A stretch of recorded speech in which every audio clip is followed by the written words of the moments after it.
Let's create a new composition. Double click. You can find a new composition option over here.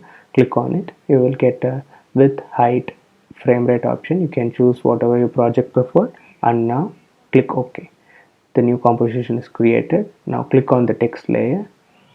You can type whatever text you want to animate. In my case, I'm going to type my name.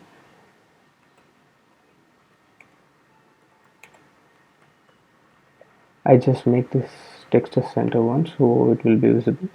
I use a Futura font. If you want this font, I will just drop the font link in description. Okay. Now double click on this text layer. So many options will be visible. You can choose option called create. Below that create, you need to use create mask from text. Okay. Now you see our original text layer is disabled and our new mask layer is visible.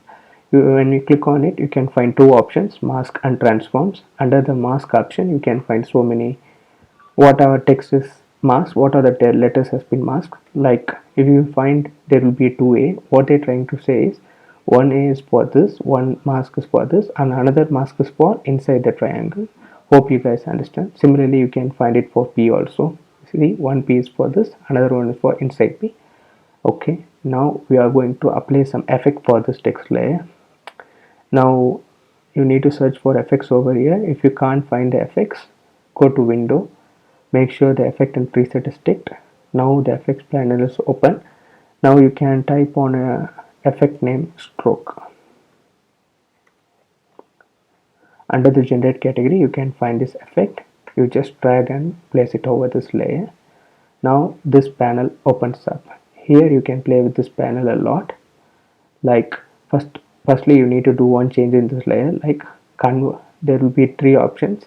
For the paint style, you need to change this to reveal original image. So our mask will start to appear, but you can't find all letters because here we are not ticked the all mask. Now we need to make sure this checkbox is ticked.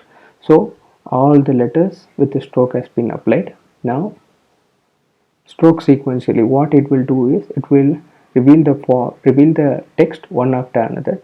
That effect doesn't want to us, so we just untick it.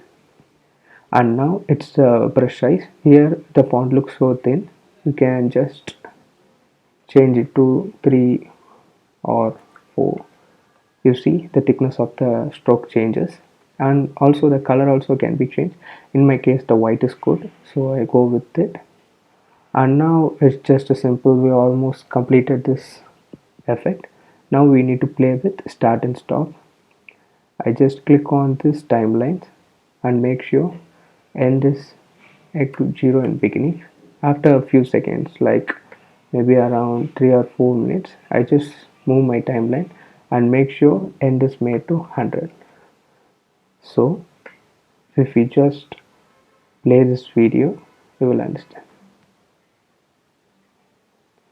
Yeah, you see the effect is applied and the text is started to visible. Now you just need to make sure you just copy the above outline,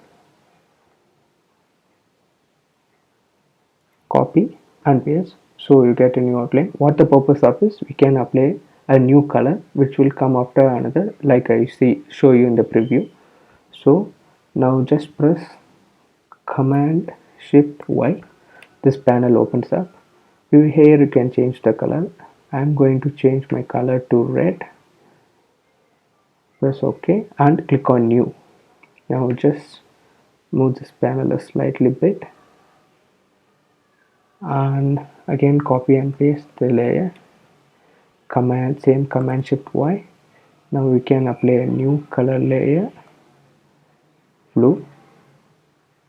Okay, just simply drag this layer a little bit so you can view the changes.